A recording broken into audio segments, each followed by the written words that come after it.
Hello everyone. Today we'll be talking about the opportunities, challenges, and power of media and information in Chapter 7. So when we read the title of this chapter, we can say that media and information is complex, as a lot of different things can arise in utilizing them. Next is our objectives for this lesson. Our objectives for this lesson is for us to realize the opportunities and the challenges that arises in media and information, and for us to be able to research and cite examples of the power of media and information that may affect change or affect development. Thus, in Lesson 1, we will talk about the opportunities and challenges in the economic and educational areas. Media and information have opened a lot of opportunities for its consumers in job seeking, businesses, service-based government agencies, and in education. For instance, in job seeking, back then, job seekers would find job opportunities from newspaper advertisements, from direct job announcements, and from job fairs sponsored by the media. But now, at present, applying for a job has become a lot easier. No more buying of newspapers to go through classified ads, and no more difficult findings of job opportunities. What job seekers will only need to do is to only open a computer and locate job sites on the internet. Then send the management letters of application, resume, and proof of qualification via email. Job seekers can also send this to different companies simultaneously. The companies can even interview you through the internet at the comforts of your home. Next is in businesses. In businesses, opportunities for being computer or technology literate can qualify one as a data encoder, as a cashier, as a call center agent, in reception areas who handle calls and communicates directly to clients, and even in non-voice areas wherein employees handle the processing or evaluation of transactions. It is evident that if businesses utilizes automated systems to expedite transactions, records and data would be maintained in a more efficient way. In service-based government agencies, transactions are also based on media and information, which they do computer-based operations such as in GSIS and SSS, wherein they handle the numerous client transactions. In central bank, wherein they deal with private banks and businesses. In NBI and police clearances, wherein they facilitate the records of individuals. In LTOs, who handles the volume of records of vehicles and drivers, and also the business permit sections of numerous cities and provinces, who handles the bulk of businesses in their particular areas. Hence, it is evident that most of the government agencies are computer-based. In the area of education, most of its continues also rely on the new media and information.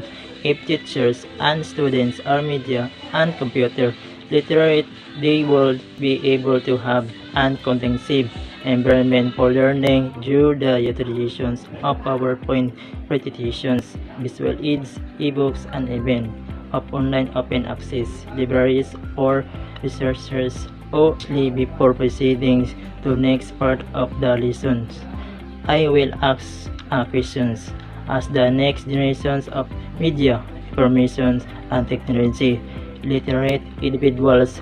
Who will you acquaint yourself with these opportunities? So in Lesson 2, we will talk about the opportunities and challenges in social and political concerns. So media and information significantly affects the changes of the society and has opened up a lot of opportunities and challenges in both political and societal areas. So in politics, especially in campaign periods, voters are able to evaluate and choose political candidates based on their qualification that the candidates have shown through advertisements in different media, such as in television, radio, newspapers, posters, and in social media. Though most political advertisements breeds false information, voters would still be able to evaluate critically if they are information literate. In our society, different communities have varying ways of using media and information in reaching out to the residents of the communities. Some citizens in a particular area may rely on television or radios, or even newspapers for information if their network signal is relatively low, while some may rely on the internet for information.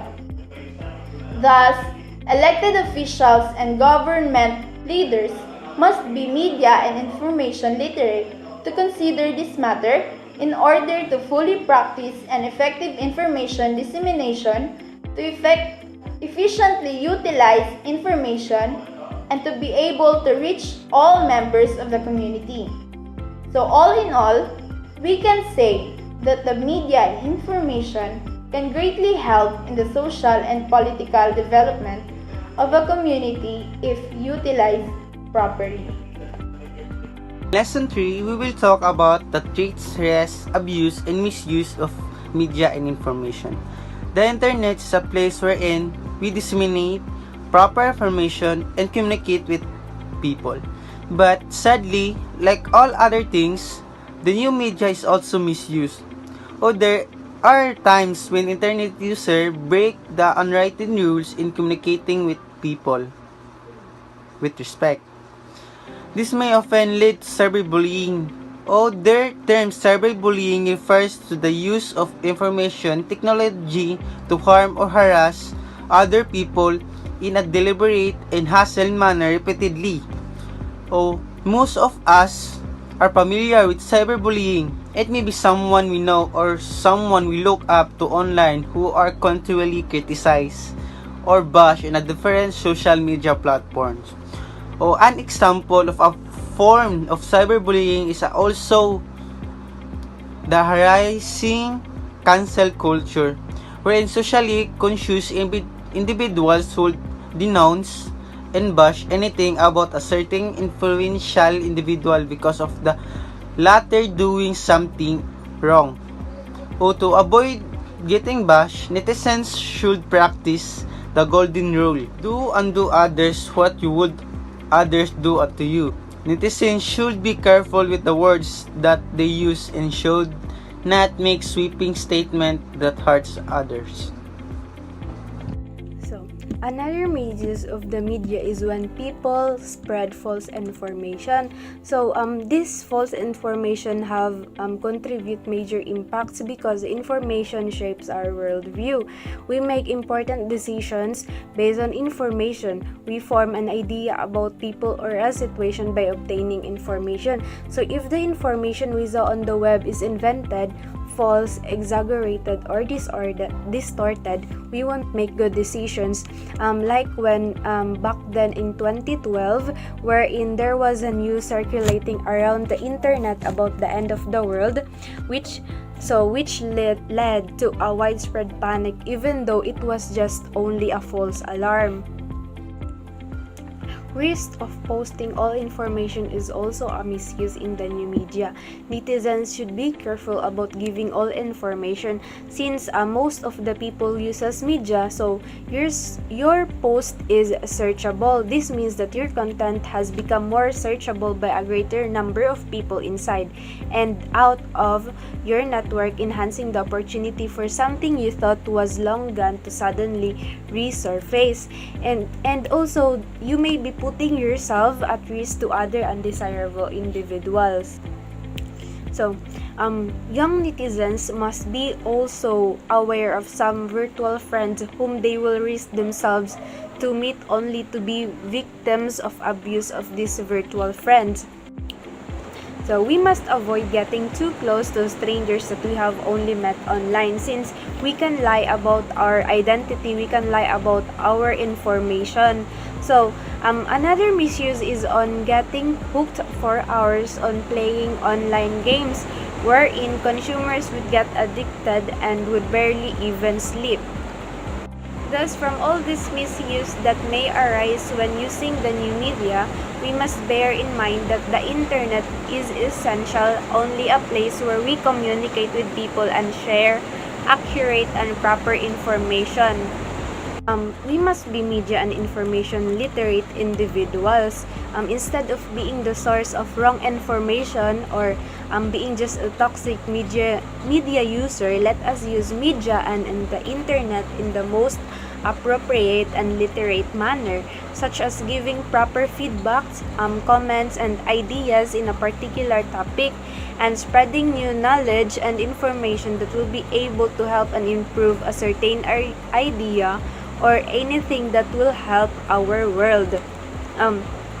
And also avoid the threats, risks, and the misuse of both the new and traditional media information. That's all for the opportunities, challenges, and the power of media and information.